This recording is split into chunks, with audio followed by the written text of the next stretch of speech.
It's the time! Double package from China time! Yeah!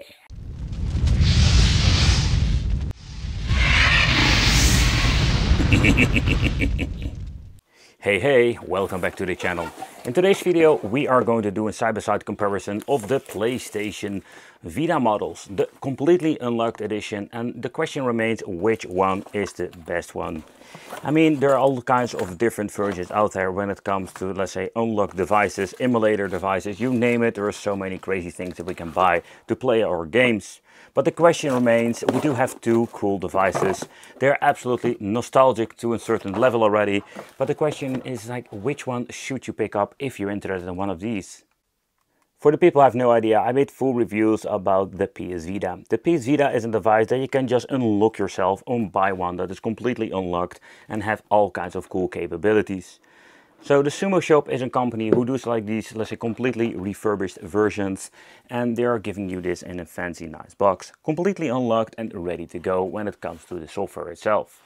But the question remains, which one is the best one? Because both of the devices, I think some bought the Vita Lite or the Slim Edition, or some bought the original version. But how is with the quality and how is it now? The first one I ever purchased was the PS Vita, and Sony made absolutely an amazing device back in the day. I think it's just a great piece of hardware, and the PS Vita games were legendary. Many hidden gems are on this device. However, you have two models. One comes with an LCD display and another one comes with an OLED. And for the OLED, they were absolutely ahead of their time when it comes to the technology. But I always find a little bit of an, let's say, downside when they're, let's say, downgrading device, where the Slim was absolutely cool and slim, but they downgraded it with a normal LCD display. Or is it actually an upgrade? So let's boot it up and let's check out what are we getting. Let's do a quick side-by-side comparison and let's chit chat about the software itself. The first contender is going to be the PlayStation Vita, the OLED model.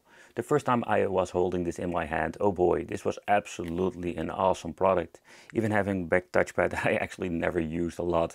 This thing has so much cool technology in the inside. It was absolutely the next level when you're comparing it with the PlayStation Portable. So you can already see like the modded by Sumo.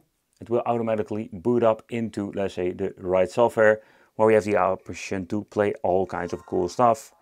Automatically boot up into the VitaHex games, and from this point we have all kinds of cool, let's say, options for playing games, emulation, you name it. Because the PS Vita, oh boy, it's absolutely an emulation beast. But I was really wondering how this thing is out of the box. It will take some time to load up, and this is actually what we're getting when it comes to, let's say, the software. You can just see that this thing has like a very nice front end. It will take some time to load up the first time. But the PlayStation Vita library, you can just see how many cool, awesome games are on here. And there are so many hidden gems. And that is one of the reasons I'm saying this thing is highly underrated. There's so many cool things with it. I did get myself the PS Vita when it came out, and there were so many cool games like Mortal Kombat 9. Let's see if everything seems to be working like it should be. Oh man, using the shoulder button is something I'm not used to. But when you're looking at it, absolutely awesome. This game plays perfectly. Still find it a little bit of a bummer when it comes to the analog sticks. I do wonder why they didn't change them out for new ones, if it's even possible. But one of the things they should do, that would make this device absolutely in new condition. Even fixing stuff if it doesn't work. But so far so good.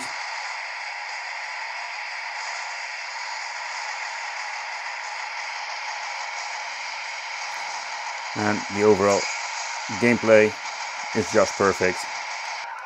And you can just actually play these games without any problem. They're running on native resolution.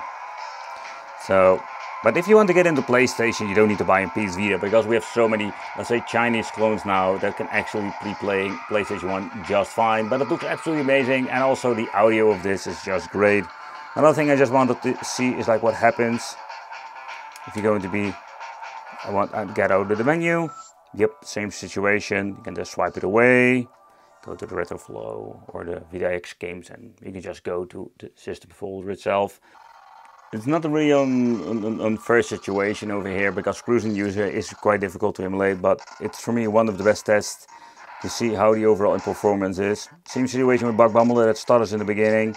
Normally, the most emulators I've tested out on, let's say, the Chinese handhelds, they run okay in the beginning, but they have trouble actually when it comes to, let's say, the overall gameplay in the beginning.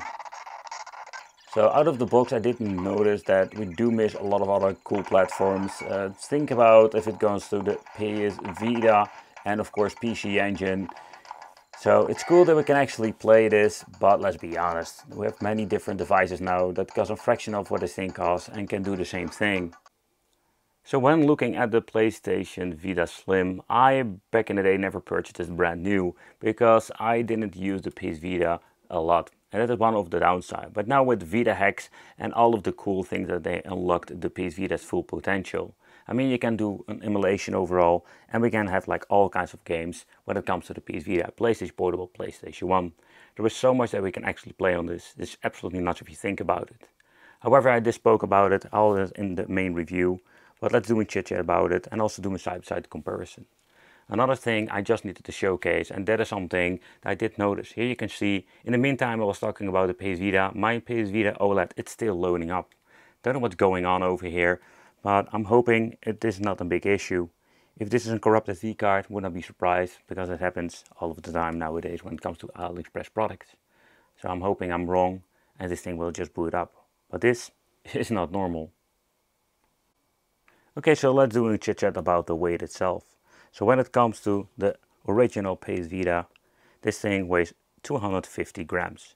And it's not a lot, but when it comes to, let's say, the Slim itself, this thing weighs 225. So the difference between the weight of the devices, it's a very minor difference, but you can actually feel while holding it. So while looking at both of the devices, I noticed that when it comes to the Slim, it feels kind of cheap. Yeah. I think that's the biggest downside when it comes to one of those devices, where this thing is absolutely kind of bulky, very comfortable, and this thing does have like a little bit of an, let's say, quality feel to it. Where with the Slim model, I did notice that it is absolutely slim to a point that I think it's less comfortable, but also when it comes to the way how it feels, just the weight in combination with everything else. It's not like the super cheap to the cheap solution, because when you're looking at and feeling the D-pad and everything, this is just the same quality like the normal version. But let's do a chit chat about the LCD display. I think one of those most important elements. When we're going to be doing a side-by-side comparison, you can just actually see how beautiful the OLED panel is when it comes to the colors and everything else. But I think it's also an, let's say, in question, what do you personally prefer when it comes to colors and sharpness of the display? I think the OLED is absolutely superior in many different ways when you're looking at, let's say, the two characters on screen. I think it's absolutely awesome. And I think when you're looking at the red over here, you can just see actually how detailed everything is when it comes to the redness. You can just see that it's almost like not even noticeable that much on the LCD panel. Both of them do like it, but it's more the question, beside the controls and the comfortability, which display do you prefer? Let me know in the comments. But how about the PlayStation Vita Slim model? Is this really a very nice quality product and still worth buying nowadays? Because you do pay a lot of money for it. So with a Sumo shop, you know what you're going to be getting when it comes to the quality, and I mean in particular when you're looking at the casing itself. So with the casing itself is an absolutely great addition. There are some minor things that they should look out for when you're going to be buying or actually like refurbishing these devices. Maybe it's me being nitpicky about it, but you can just see over here that when you're looking at the sticker at the back, that it doesn't really line up. And the other minor flaw I need to point out to them is that when you can see the screen itself or the front glass, it rises up a little bit, and maybe that has to do with the glue underneath. So that's one thing I should fix myself, or at least they should double check always that it has been placed perfectly, but also it will stick to the system itself. But in the end, when you're looking at the PS Vita Slim model, you can just see how overall good condition it is. And finding this in, let's say, in different stores is going to be more challenging. But the details you need to pay a little bit more attention to when it comes to the finish itself. Because in the end, you do pay a lot of money for this. I will love the way how it looks, and oh yeah, filthy fingerprints on this thing. But in the end, the joysticks, that's one of the things I love to know from them. It's like, why are they not replacing them with something different to make it like the perfect, like, refurbished situation? Besides that, the Slim model, I do love it. I do like it for what it actually is. Why I'm personally a big fan of the 1000 model. This thing is growing on me, I can tell you that. So being booted up into the system itself, here we're having the first menu. Okay, doesn't have any, let's say, cover. That's a little bit of a downside, but so far everything seems to be looking fine. So when it comes to, let's say, different kind of emulator options, we do have this, but I will show you in a minute how and what. So the game list, of course, is smaller than the previous review I did some time ago, and that has to do with the SD card being, let's say, smaller or like having less storage space. But there was actually so much cool stuff that we can actually play on this. And the list is absolutely massive when it comes to the library, but there will always be, of course, games that we're going to be missing out. However, if you're pressing the square over here, having the PlayStation Portable, and PlayStation Portable is, of course, an absolutely amazing system with many hidden gems. So we're only having 67 titles on here for now. So that is not a lot, and I know for sure a lot of cool games are missing out. Loading times are quite fast, but do notice that it hiccups a little bit with music. So let's check out. We're having over here some PlayStation 1. Many different games in here, 89 in total. Okay, pressing the square again, getting the N64 games, but N64 will be a hit or miss. So this is not overall perfect emulation. We have 134 games at this moment, with all kinds of different titles. But we're going to be focusing on games like Cruising USA. Pressing it again, having the Super NES. I just love the way how it looks. Over here, the NES, with many different titles. In other words, this thing has been never released, so what I understand of. The loading times are quite long, so you're not loading this up from like a UMD drive like the PlayStation Portable. So the overall experience for loading times were quite fast normally when having this particular game running. But where it's going to be having a limitation is just the power. So the overall experience is absolutely seamlessly when it comes to playing the games itself. But you will see between, let's say, the cutscenes, we do have some loading times because the PS Vita just struggles getting this thing to load up. Not to like in a very bad way, but it's kind of cool.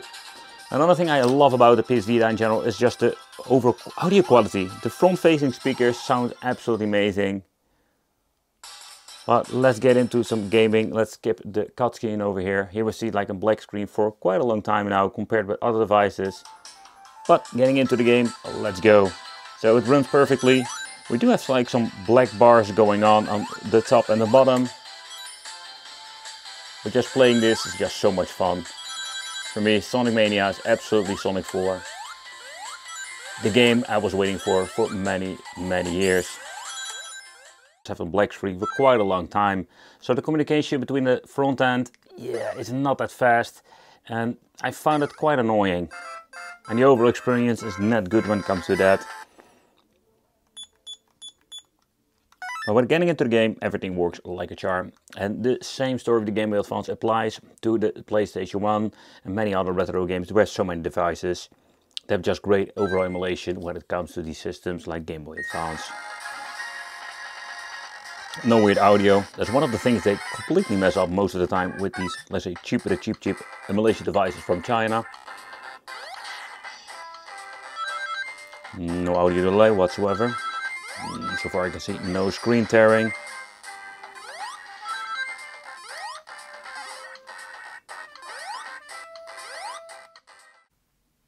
Both PS Vitas will have the positive and the negative sides.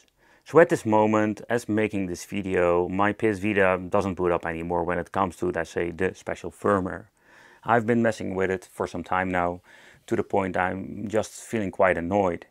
I've been looking into the SD card that seems to be recognized by the PC. I switched out the adapter, but I'm getting this message and it doesn't do anything. So I'm thinking it's going to be an issue with the PS Vita itself. So that makes me wonder, like, how reliable is this? Where this is absolutely an awesome piece of equipment for playing the PS Vita games, PSP and PlayStation 1. But we do have a lot of like different options when it comes to emulation devices. The question remains, what do you actually want to play? Because you want to play Vita games, this would be very cool to do so. But again, it also can happen that it stopped working like mine over here. I'm going to be chit-chatting with the guys from Sumo to see if I find a solution, but I just wanted to showcase it here in the video itself, how it actually is. Thank you all for watching, and it would be great to see you in the next video.